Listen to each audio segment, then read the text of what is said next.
Greetings and aloha. What's going on? It's Mike from LiveMyAssOff.com.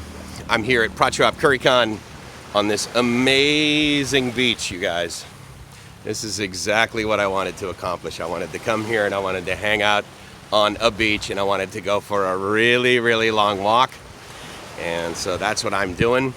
I'm actually going to walk down to that pier over there, which you can see sort of in the distance there, if I zoom in with my mighty jog wheel here. And just past that pier, pretty much the entire sidewalk are people that set up their tents and basically have food there into the night. Meaning that by the time Gracie and I got back to the hotel and were going to sleep, they were still there. I have never been out on that pier. I see people on it right now, which I'm very happy about. And in fact, I think we're going to go on it, i.e. you, me, and the gimbal. The other reason that I really like it down here, and I'll put a link to it, is that way up there, there's this amazing temple, and it's 396 steps to the top. Because Gracie and I are in the habit of going to places like that and absolutely counting the steps. And we did that in December when it was significantly cooler, but we still did it at like 3 in the afternoon, so it was hot. But it wasn't today in May hot. This is like the middle of Africa. It is ridiculously hot right now. Now, I'm not complaining, but it's just really hot. The only time I was sort of like, I don't know if I want to like do this much or like tolerate it right now, was the walk I was doing basically along this beach when I was like cruising all the way down to my hotel, which is that brown one there in the distance on the left there. It's right, let me see if I can get this. It's basically this one with kind of the angled roof. Anyway, it's called Zeazide, Z-E-A-Z-I-D-E. So, of course, instead of seaside, it's Zeazide. The lady was cool. I got there, and now to be fair, I made a reservation yesterday to come down here, and I didn't come down here. And it was a non-refundable reservation, but I never physically got here. And then on the way down this afternoon, when I was on the train, I opened up my Agoda app, and I made a reservation, and it was for the pretty much the largest room that's right in front that overlooks the water. And it was like 990 baht. So like about, I don't know, $28, something like that. And that's including tax and everything. So that was, pretty rad. But again, it's low season and it's post-COVID. So I got there and she said, oh, that room's not available. So as you might guess, I was immediately sort of like, okay, I'm disappointed. But again, it's not my first day in Thailand. So I know that, I'm not going to make a big deal out of it, and I'm basically not going to, hold her accountable. But I am going to sort of, express my disappointment, even, albeit quite softly, with a sigh and that sort of thing, and be like, okay, well, you know what, I made a reservation. Oh yeah, but I didn't update the reservation system. Which, of course, right? It's not really my problem. But nonetheless, I was like, all right, well, fine. I'm here one night. She said, yeah, we can put you in this other room. She says, it's right above, and she's pointing to it and stuff. And I'm like, all right, fine. But, again, I came here because I wanted to be, like, right on the water, and I wanted to be able to, like, walk outside of my bed. And I wanted to be able to walk to the, all right, let me put my mask on because I'm going to be around humans more so than I was before. Although these guys up here don't seem to have this on. So, anyway, I want to be a part of versus apart from. But anyway, I was, I was disappointed, but I'm like, okay, well, again, I'm not going to overreact. So she says, yeah, so it's this one. And she said, no, it's right there. You can still, and I was just like, I wonder what she means by that. Well, what she meant is that it's the room right next door. And that my balcony is literally right there, and it's looking at all of this. So the only thing that I'm unable to see is from that building with the brown roof to the south.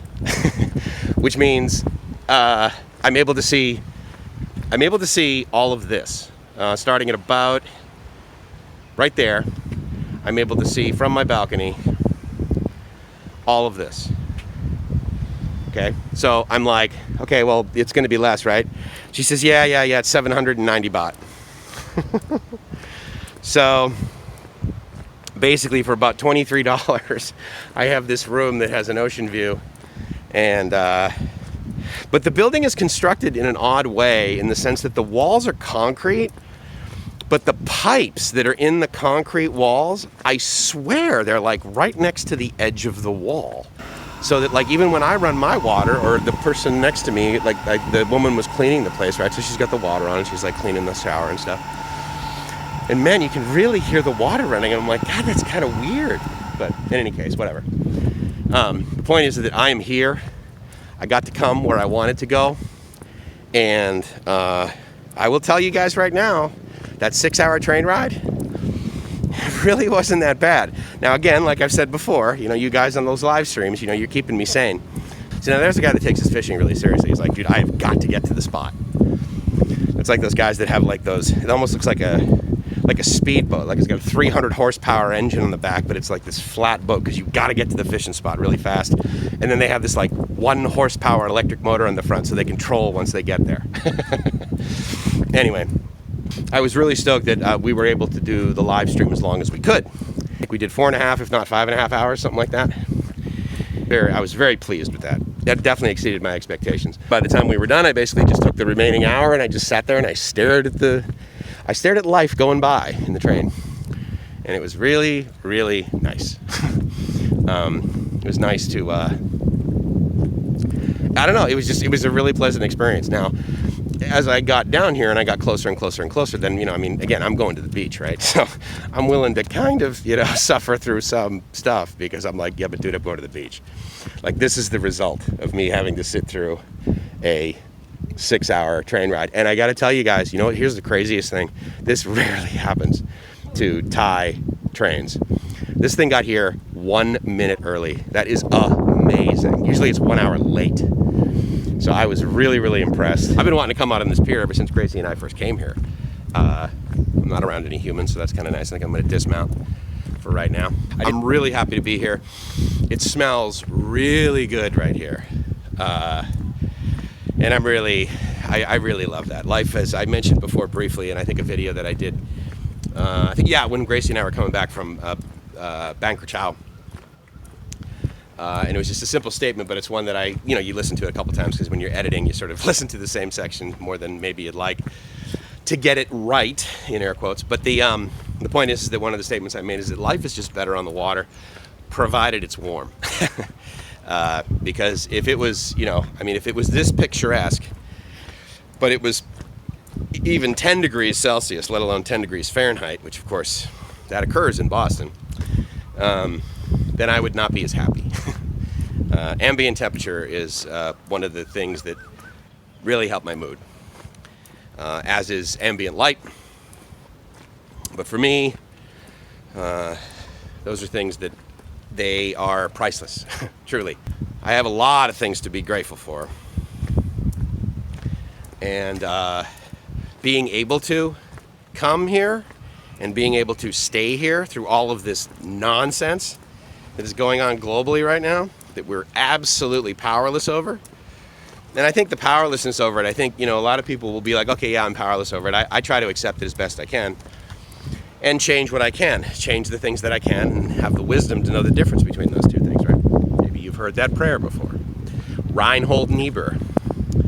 Just Google Reinhold Niebuhr. He's pretty much only known for that one prayer, Serenity Prayer. Anyway, when I can figure out what I can change and what I can't change, and I can either spend a whole lot of time and energy being really, really frustrated about the things I cannot change, or I can focus on the things I can change, and I can ask for the brilliance or the open-mindedness to ask for help on how to solve certain problems. And so I do that to the best of my ability. I seem to do it a little bit better every single year. And over the last 6 months since being in Thailand, oh my God, there literally has not been one day, 1 hour even, where I've even postulated that I potentially made the wrong decision. Should have stayed home, should have stayed in San Diego, should have kept my car. No. Literally, it was time. And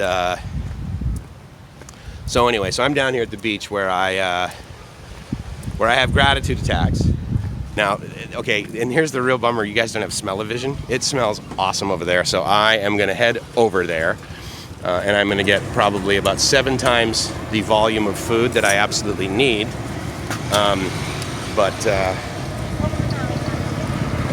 it smells and tastes good, so I'm going for it. So it's Mike from LiveMyAssOff.com saying, I hope you're living the dream, because if you're not living the dream, then take a 6-hour, unair-conditioned train and come down to Prachuap Khiri Khan. And I'll talk to you guys soon. Ciao.